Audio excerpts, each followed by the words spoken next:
जी अस्सलाम वालेकुम। मैं मेरे पास ईयू फैमिली मेंबर का जो है 5 साल का प्री सेटलमेंट स्टेटस था और उसके बाद मैं करीबन कोरोना की वजह से 2 साल बाहर रहा। और जब मैं वापस आया तो उन्होंने मेरा जब मैंने दोबारा से अप्लाई किया तो उन्होंने मेरा रिफ्यूज़ कर दिया। और उसके बाद फिर मैं बारी साहब का मैंने देखा था तो इनके पास मैं आया था तो इन्होंने उसको चैलेंज किया तो अभी उन्होंने कल मुझे 5 साल का दोबारा से दे दिया है। तो अब क्या है ना, मिठाइयाँ तो लोग बाग बहुत लाते हैं लेकिन इनकी सेहत बनी रहेगी तो दूसरों का काम भी आना चाहिए। तो इसलिए मैं बॉस के लिए बॉस का परफ्यूम लेकर आया हूँ कि ताकि खुशबू भी लगाएं तो याद रहे कि हाँ भाई हमारा दोस्त आसपास है। बहुत शुक्रिया आपका, बहुत मुबारक। जी बहुत बहुत शुक्रिया। खुश रहें जी थैंक यू वेरी मच। ये लाइन अच्छी बोली आपने, बॉस के लिए बॉस का बिल्कुल। Thank you. अस्सलाम वालेकुम, नमस्कार, सत श्री अकाल and good evening. This is Qaiser Bari from बारी लॉ एसोसिएट्स। आज का जो हमारा इमिग्रेशन टॉपिक है जी, वो आपने स्टार्ट की एक वीडियो देख ही ली होगी। वो भाई साहब जो है जो मेरे लिए परफ्यूम लेके आए, उनका शुक्रिया। इस वीडियो में भी मैं उनका शुक्रिया अदा कर रहा हूँ जी।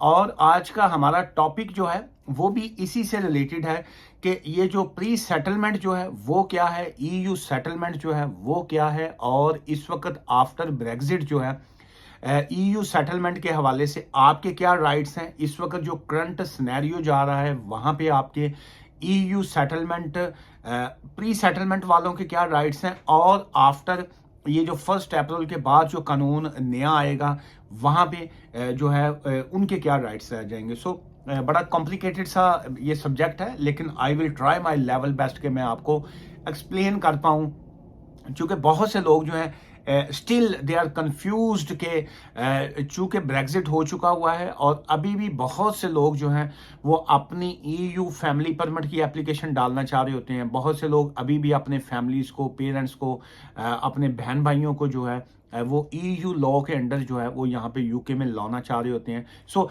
Let's go for this topic, और उसमें मैं कोशिश करूँगा कि उसको डिफरेंट अंदाज में या मैं मुख्तलिफ उसको शॉर्ट करके मैं आपको बता सकूँ। चलिए पहले तो आते हैं इस पॉइंट के ऊपर कि ये जो ईयू सेटलमेंट स्कीम है ये है क्या। बहुत सी वीडियोस में मैंने पहले भी जिक्र किया है, लेकिन ईयू सेटलमेंट ये है कि ईयू मीन यूरोपियन यूनियन जो है, यूरोपियन यूनियन के वो 27 कंट्रीज जिनका यूके के साथ जब एग्रीमेंट एक हुआ कि अब यूके के लोग वहाँ जाके बिजनेस कर सकते हैं, रह सकते हैं, अपनी रेजिडेंसी ले सकते हैं, वहाँ पे शादी कर सकते हैं, बिजनेस कर सकते हैं, स्टडी कर सकते हैं, व्हाटएवर जो भी वो करना चाहें कर सकते हैं। सो सेम रूल्स जो हैं वो उनके ऊपर भी लागू थे कि जो यूरोपियन लोग हैं, जो ईयू सिटीजन्स हैं, सिटीजन्स की बात हो रही है, जो पासपोर्ट होल्डर्स हैं हम उनकी बात कर रहे हैं, जिनके पास वहाँ की रेजिडेंसी है हम उनकी बात नहीं कर रहे हैं। अगर आपके पास यूरोप के किसी भी कंट्री का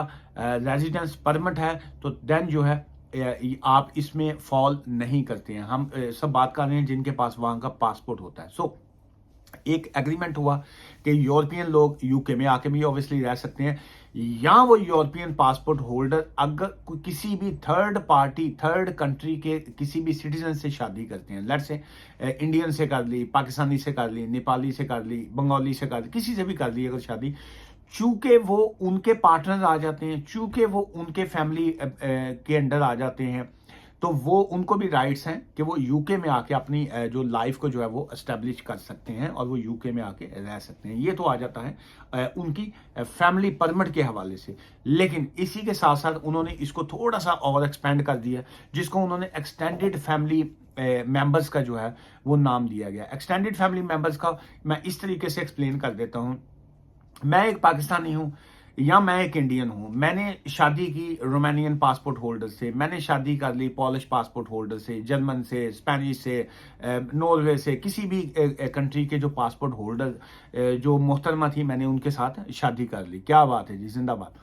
अच्छा, अब मैंने अपना अप्लाई करूंगा, मैं as a spouse, as a partner, as a family permit जो है मैंने ले लिया, वो मैंने अप्लाई किया, मुझे वो फैमिली परमिट मिल गया। अब मुझे अलाउ है मैं उनके उस कंट्री में जाके रहूं, यूरोप के किसी और कंट्री में रहूं, या मैं यूके के अंदर, चूंकि मैं यूके इमिग्रेशन लॉयर हूं तो मैं यूके की ही बात करूंगा। तो मैं अपनी वो जो यूरोपियन वाइफ है मैं उसके साथ यूके में रहना मैंने स्टार्ट कर दिया। और मैंने जब उनकी बेस के ऊपर मैंने जब अपना वीज़ा अप्लाई किया, जो जिसको कहा जाता है ईयू सेटलमेंट जो है, तो मुझे उन्होंने प्री सेटलमेंट जो है वो मुझे दे दी। अब मैंने सोचा कि लो जी मेरा तो काम बन गया, मेरी तो मौज लग गई, मैं तो हुण यूके दे विच प्री सेटलमेंट मिल गया। हुण मैं बाकियां दा की करांगा, मैं अपने माता पिता का क्या करूँगा, मैं अपने पेरेंट्स को यहाँ पे कैसे लेके आऊँगा, हुण मैं भैन भरावां नूं मैं किवें सैट करांगा, वो जिहड़े भरा वेले बैठे ने उत्थे उनको अब मैं यहाँ पे कैसे लेके आऊँगा। सो उनको वो आपका आ गया फर्दर एक्सटेंडेड फैमिली मेम्बर्स जो है वो आप उनका जो है बी वीज़ा अप्लाई किया आपने, वो भी यहाँ पे आ गया। अब सारा खानदान सारा टब्बर तुसी जिहड़ा ना इत्थे इकट्ठा कर लिया, हुण सारा टब्बर भी इत्थे इकट्ठा कर लिया, मौज भी तुहाडी लग गई। अब क्या है, बहुत सी जो मैरिजेस हैं वो तो जेन्युइन है, वो जो है बहुत सी मैरिजेस मैं तो यही कहूँगा जेन्युइन है। लेकिन अब उसमें होता क्या है कि बहुत से जो हमारे जो साहब हैं, भाई साहब जो हैं, मैं तो शरीफ आदमी हूँ, मैं तो अपनी तो मैं बात ही नहीं करूँगा, मैं तो बात कर रहा हूँ उनकी। अब उन्होंने पीछे जो है अपनी एक बेगम को, एक अदद बेगम को और साथ में 2-3 बच्चे जो हैं वो भी वहाँ पे छोड़े हुए थे वहाँ पे, वो लेकिन वो चूँकि यूरोप में चले गए, यूके में आ गए अपने रोज़गार के सिलसिले में, अपने बिजनेस के सिलसिले में कि जी के चलिए वहाँ पे जाके पाउंड कमाने हैं। लेकिन साथ साथ उन्होंने अब देखा कि पाउंड्स तो कमाए नहीं जाएंगे, अब ब्याह करना तो लाजमी है, लेकिन अब पीछे की बेगम बाकी भी छोड़े हुए हैं। अब एक होती है जो लेकिन यूके ये समझता है कि जी वो आपकी मैरिज जो थी वो जेन्युइन है, it's not a fake marriage, it's not a sham marriage, it's not a fraud marriage. वो उन्होंने आपकी जेन्युइन मैरिज को समझते हुए आपको प्री सेटलमेंट दे दिया। लेकिन तुसी दिन रात हुण दुआ कर रहे हो कि जिहड़ा 5 साल का टाइम है ये किसी ना किसी तरीके से एक ही साल में मुकम्मल हो जाए, बल्कि एक रातों रात ख़त्म हो जाए। मैं सुबह उठूँ तो मेरे 5 साल मुकम्मल हो जाए, मुझे सेटलमेंट भी मिल जाए, तो मेरी जो वाइफ है वो भी किते गायब ही हो जाए, वो किते जंगलों च चल जाए या कहीं गायब ही हो जाए। और उसके बाद जो है मैं आज़ाद हूँ।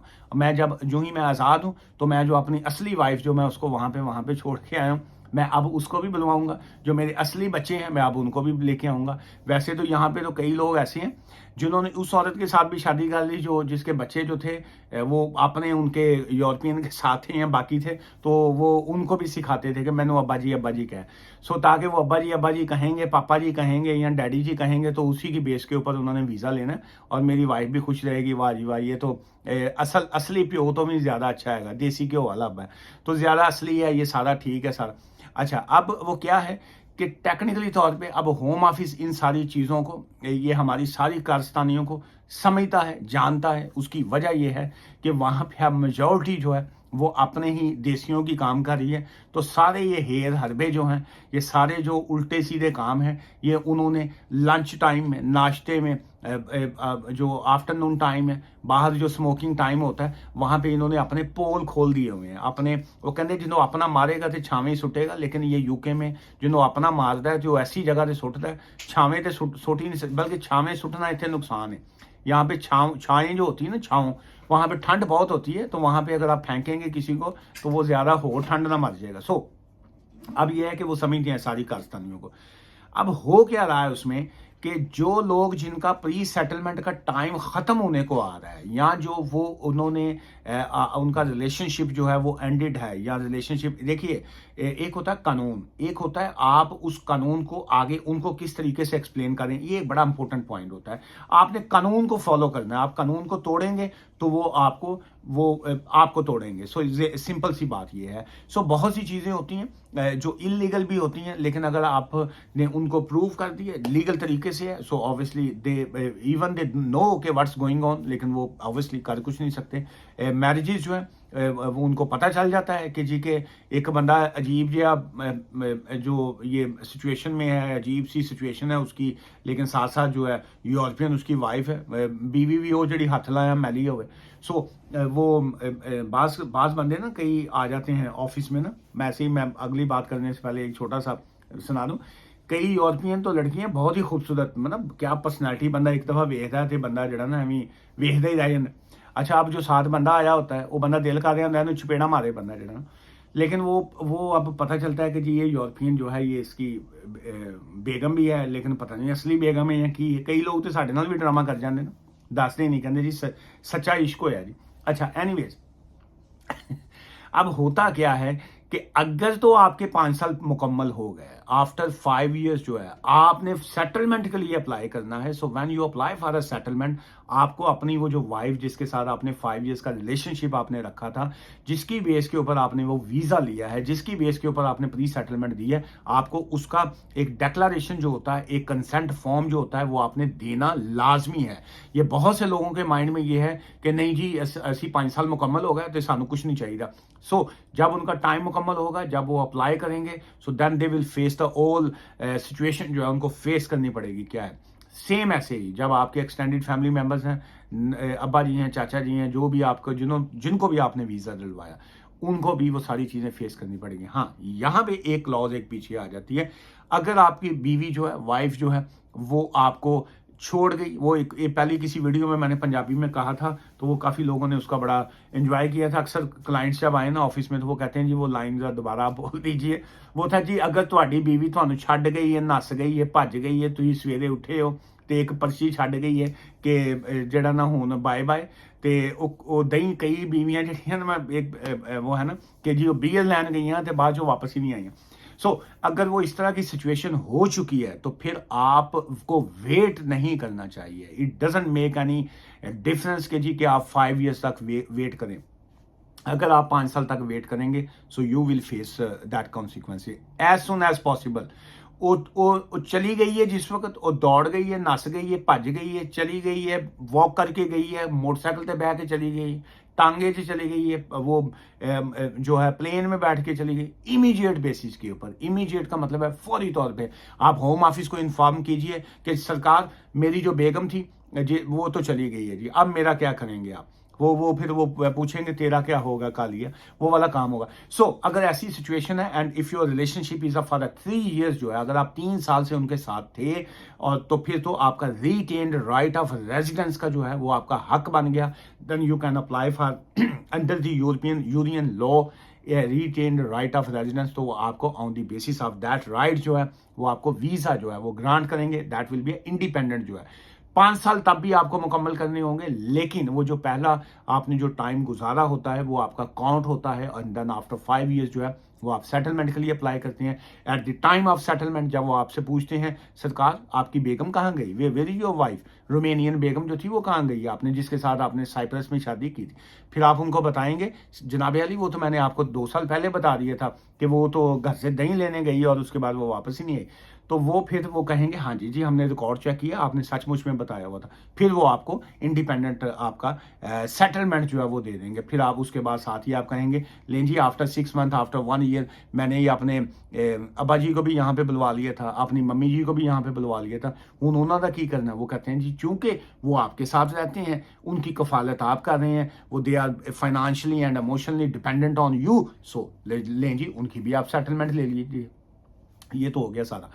अच्छा, सेकंड अब इसमें एक और पॉइंट आ जाता है, क्या अगर ये वाकया उससे पहले हो जाता है, आपकी वाइफ जो है या आपका हस्बैंड जो है वो 6 मंथ बाद या किसी ऐसी वजह से वो यूके में पहुंचे ही नहीं है, या यूके में पहुंचने के बाद ही उन्होंने ਜਿਹੜਾ ਨਾ ਤੁਹਾਨੂੰ ਜਿਹੜਾ ਨਾ ਵੇਖਦੇ ਹੀ ਉਹਨਾਂ ਨੇ ਕਿਹਾ ਜਿਹੜਾ ਨਾ ਦੁੱਧ ਫਿੱਟੇ ਮੂੰਹ ਤੇਰਾ, मैं तेरे नाल ते नहीं रहना। सो अगर ऐसी सिचुएशन हो गई है, so then you don't need to wait for 3 years जो है, as soon as possible home office को इन्फॉर्म कीजिए, लो जी वो तो आई सी मेरे को इतने बीयर भी पींदी रही, मेरे को बाद खाना भी खाती रही, मेरे नाल बाद घूमती भी रही, उस तो बाद वो गई अपने ही पुराने आशिक के कोल या किसी और तरफ वो चली गई, अब मेरा क्या बनेगा।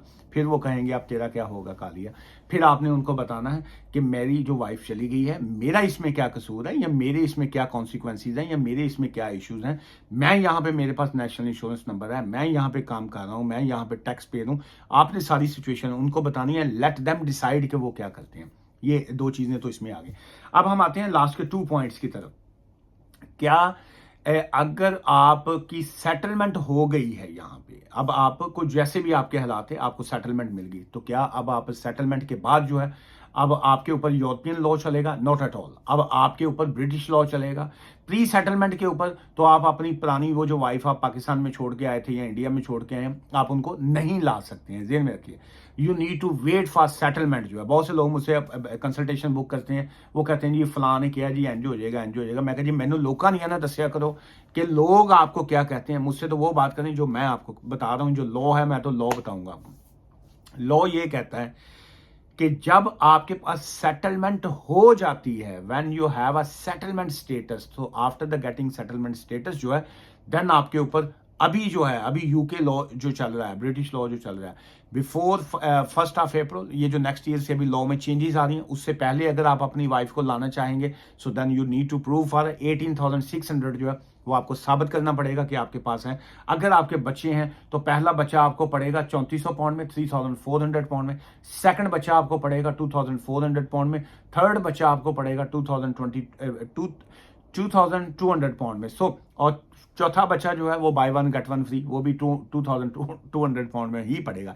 ये सारी अमाउंट आपको शो करनी पड़ेगी और फिर आप अपनी वो जो असली फैमिली थी उनको बुलवा सकते हैं। चलिए, अब यही कानून जो है 1 अप्रैल के बाद जब आप करेंगे, so then you need to prove कि आपकी जो इनकम है दैट मस्ट बी 38,700 जो है वो होनी चाहिए, और जो बच्चों का रूल है वो सेम ही है। सो ऑब्वियसली 1 अप्रैल के बाद जो है वो काफ़ी दिक्कत आएगी। अच्छा, अब आते हैं कि क्या आपके पास प्री सेटलमेंट थी या है, और आप यूके से जो है मोर देन 180 डेज से ज़्यादा आप बाहर रहे हैं, या ऑन अ स्पेशल सर्कमस्टांसिस जो है वो 2 ईयर्स तक आप बाहर रहे हैं, तो क्या आप वापस आएंगे तो आपका प्री सेटलमेंट स्टेटस चलता रहेगा? Then the answer is no. ये जो आज की जो वीडियो जहाँ से स्टार्ट की थी वहीं पे मैं आप क्लोजिंग कर रहा हूँ कि ये जो भाई साहब थे इनके पास प्री सेटलमेंट थी on the basis of European. Covid के दिन थे, ये वापस चले गए चूंकि यहाँ पे काम नहीं था, बिजनेस बंद थे। ये फिर 2 ईयर्स 2 साल वहाँ पे रहे और उसके बाद ये वापस आ गए। जब ये वापस आए, इनको जो था पहले तो खैर एंट्री नहीं मिली, उसके बाद खैर इनको एंट्री ले दी जैसे भी लेके देनी थी। उसके बाद जो था इन्होंने जिस वक्त अपना एप्लीकेशन फाइल की तो उन्होंने कहा कि you don't have any status, जो है आपकी कोई एप्लीकेशन नहीं है, कोई कुछ नहीं है वो, और उन्होंने इनकी रिफ्यूज़ल कर दी। फिर इनको रिव्यू का राइट दिया गया। जब ये भाई साहब जो थे रिव्यू पे होम ऑफिस में गए, उनको सारी सिचुएशन एक्सप्लेन की गई कि ये उसमें सिनेरियो, सो उनको न्यू प्री सेटलमेंट स्टेटस जो है वो दोबारा से मिल गया। लेकिन अब उनका प्री सेटलमेंट स्टेटस ये यस्टरडे, कल जो था, वो जिस दिन ऑफिस में आए हैं, ये कल ही उनका लेटर आया था, और उनका प्री सेटलमेंट स्टेटस जो है वो पीछे से स्टार्ट नहीं होगा, वो कल की डेट के बाद स्टार्ट हुआ 2023, और उसके बाद जो है 5 ईयर्स का स्टेटस वो 2028 में जाके ख़त्म होगा। और इसका मतलब है कि वो उनका ज़ीरो से जो है वो 0 से काम जो है वो स्टार्ट होगा। और आखिरी बात मैं ये बताता जाऊँ, ये जो 2 साल वाला जो होम ऑफिस की जानब से हर बंदे को एक ईमेल एक आई है कि जी के आपका स्टेटस जो है वो ऑटोमेटिकली हम एक्सटेंड कर देंगे, एंड आपका 2 ईयर्स का जो है एक्सटेंडेड है। सो दैट डजंट मीन कि वो 2 ईयर्स का एक्सटेंडेड है। उन्होंने आपको 2 ईयर्स के लिए पैनिक से बचाया है आप, क्योंकि पिछले दिनों जब ये अनाउंसमेंट आई थी इसकी ब्रेक्सिट की, तो डेडलाइन दी गई थी कि 31 दिसंबर 2020, and then the extension time was 31 July 2021। तो उसमें लोगों को पैनिक हो गया, बहुत से लोग जो थे वो एप्लीकेशनें फाइल ना कर सके, बहुत से लोगों ने एप्लीकेशनें फाइल की, तो होम ऑफिस के ऊपर भी बर्डन था। सो उसकी वजह से उन्होंने ये किया। अब ये किया है कि उन्होंने कहा कि भाईजान अगर आपका टाइम 5 ईयर्स ख़त्म भी हो जाता है, डोंट पैनिक, रिलैक्स रहिए, आराम से एप्लीकेशन करें, 2 साल के लिए आप आज़ाद हैं। लेकिन अब जो है आज की इस वीडियो क्लोज करने से मैं पहले आपको ये बताता जाऊँ, क्या वो ऑटोमेटिकली वो आपका जो सेटलमेंट का आपको कार्ड भेजेंगे या कुछ ऐसा है? अभी तक उसकी कोई एग्जैक्ट अपडेट्स नहीं है कि वो आपको ऑटोमेटिकली जो है वो सेटलमेंट का कार्ड आएगा। मैं आपको यही एडवाइस करूंगा, अगर आपके 5 साल मुकम्मल हो गए so don't wait for home office, चूँकि उनके पास करने को और बहुत कुछ भी है। लेकिन जो इमिग्रेंट्स होते हैं, जो यहाँ पे इमिग्रेशन पे आते हैं, उनके पास सिवाय इमिग्रेशन के अलावा और कोई काम नहीं होता। सो इसलिए उनका वेट ना कीजिए। जो ही आप फील करें कि आपके 5 ईयर्स मुकम्मल हो गए हैं, 28 दिन पहले चुप करके अपना सेटलमेंट पा रहे हो, ताकि आप सेटलमेंट लेके कम से कम ए सारे रौले रप्पे चो बाज आ जाओ और आप सुकून की ज़िंदगी जो है वो आगे गुजार सकें। मुझसे मिलना चाहें बारी लॉ एसोसिएट्स में ब्रैडफर्ड में होता हूँ, अदरवाइज जो है आप फ़ोन कंसल्टेशन जो है वो ले सकते हैं। मैं ऑब्वियसली फ़ीस चार्ज करता हूँ जी कंसल्टेशन के भी और फेस टू फेस मिलने के भी। और आजकल फ़ोन कंसल्टेशन का ऐसा सिस्टम है, आप दुनिया के किसी भी कोने में हैं, आप ऑब्वियसली ऑनलाइन सिस्टम होता है, आप फ़ीस पे करते हैं और मैं दुनिया के किसी भी कोने से हूँ तो मैं आपको फ़ोन कंसल्टेशन जो है वो प्रोवाइड कर सकता हूँ। दुआ में याद रखिएगा जी। Take care, thank you.